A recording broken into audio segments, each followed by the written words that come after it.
Okay, guys, so we're back, and we're going to try a couple other new things here, working with text here in Illustrator. So I'm going to close my appearance palette.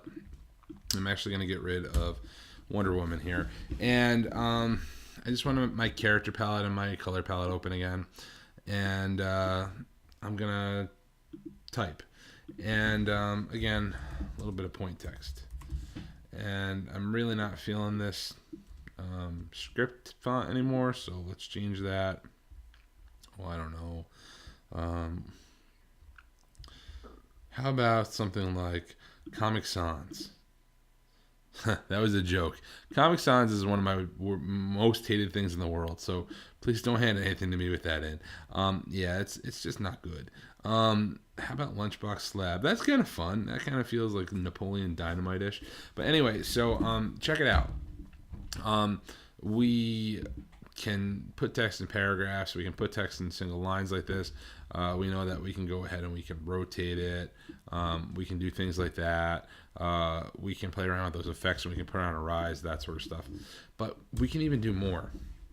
So we can actually have text follow a path. So I'm going to make a path, and you can make it with the pen tool, with the pencil tool, with the paintbrush tool. It doesn't matter. I think I'll make mine with the pencil tool. Okay? Boom. Just a path like that. Actually, no. I'm going to go with the paintbrush tool because it smooths it out a little bit better. Okay. So if I click and I hold down the type tool, I get this area type tool or this type on a path tool. And I'm literally going to just go ahead and I'm going to click on an object. And I like to highlight it first usually. But I'm going to click on this path here, and then the path disappears. And check it out. Type on a path. Type on a right, is what I got. So it's a little too big, so I just need to go ahead and make this a little smaller. And check it out, guys. Type on a path. And this is a way in which you can create type that really has some movement to it. And type on a path is a wonderful thing if you have a good path. If you have a bad path, not so much. Also, if you play around with too much tracking, type on a path can be awful. All right, so you gotta make sure you got enough space in between your letters, because the thing is that they're gonna be a little funky because you're moving around, not a flat baseline anymore, but a moving one. But let's go ahead and let's try it again. But I'm going to create like really kind of jagged path here, just like that. Okay, so click right here, type on a path. Oh my god, what is going on? Well, if you recall, we center this, so let's go ahead and left align it. And okay, what the hell is going on is this. It started here, and then it got to this point, and it couldn't put the P of the path there, so it just started going down this part right here. So type on a path, dot, dot, dot, spacebar, told you it could get weird. And I didn't even have enough space for it, so let's make it a little bit smaller. Let's see if it writes itself at all. And I spelled weird wrong, which just is even better. But so yeah, look at this. Whoa. So what does this mean? Try not to do hard right angles or hard like 30-degree angles or anything like that. Type on a path was literally meant for like a path like this. That's what it was meant for. So keep type on a path like this. But also, please be aware of things like your leading and your kerning. Now, hold up, man. Keep. That looks weird. Well, okay, let's take a look at the path, right? The path is flat here, and then all of a sudden it makes a really steep way up. So again, probably should have not done that. Probably should have done something more like this. And then again, this is type on a path. It can work. Exclamation point. You don't see it because again, it's too big of a font.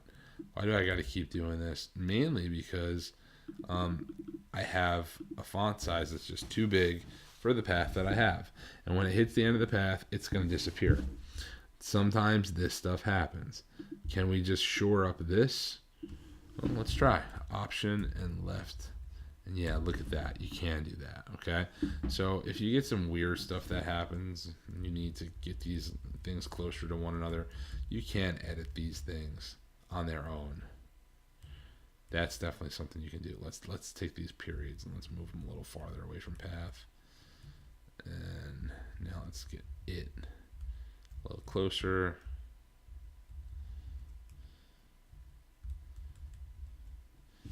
And this is type on a path, and it can work. So type on a path is pretty fun. Now, I'd like to point out, actually, before I delete that there's a few things that I'd like to show you here, and I need to have a much smaller type on a path for it to work. So there are 3 lines. There's this line in the front of the path, this line in the back of the path, and this line in the middle of the path. So the one in the front of the path allows us to click and we can move up and down the path. So we don't have to start right at the edge. Okay, we can, but we don't have to. Okay? This one here in the end can also move. See if I can get this. There we are. And this can go ahead, and essentially what this can do is this can just say you're going to end type on a path before it reaches the end of the line. You're going to end it here. And then see how you get that little red box there with a plus sign on it? It's letting you know there's more text hiding. So I'm going to pull this back a little bit. Now, then there's this one here. Oops. This one right here in the center. Okay? Now, what that can do is this. It can flip the text over, because right now I'm on the outside of this path. But what if I wanted to be on the inside of this path? I can click this and literally just pull the text here, and it literally flips it over. And in certain instances that can work, but in many it does not do anything really positive. So if you do that by accident, literally just say edit and undo, and then everything can go back to the way it was. Or you can just know that you grabbed this line by accident, and you can pop it right back. Just gotta grab it and then pull it right back there. So that is type on a path. Give that a try. But before you do that, I want to show you this other one here called Area Type Tool. Now, essentially what it is this is meant for paragraphs. So I'm going to jump to the internet really quick, and I'm going to go to this website called Lorem Ipsum, or Lipsum. Just going to Google that, and lipsum.com comes up. And Lorem Ipsum is Latin, and it's simply dummy text or fill text. And we've been using it in the graphics industry for years, ever since Gutenberg, really. So I'm going to go ahead and I'm going to make 2 paragraphs, and I'm going to say generate Lorem Ipsum, and it's just going to have all this kind of highlighted stuff. So I'm just going to go ahead and just highlight a paragraph or 2, just like this. Say edit and copy, just because I don't feel like typing out a paragraph right now. And check it out. I'm going to make a shape. Something like a circle.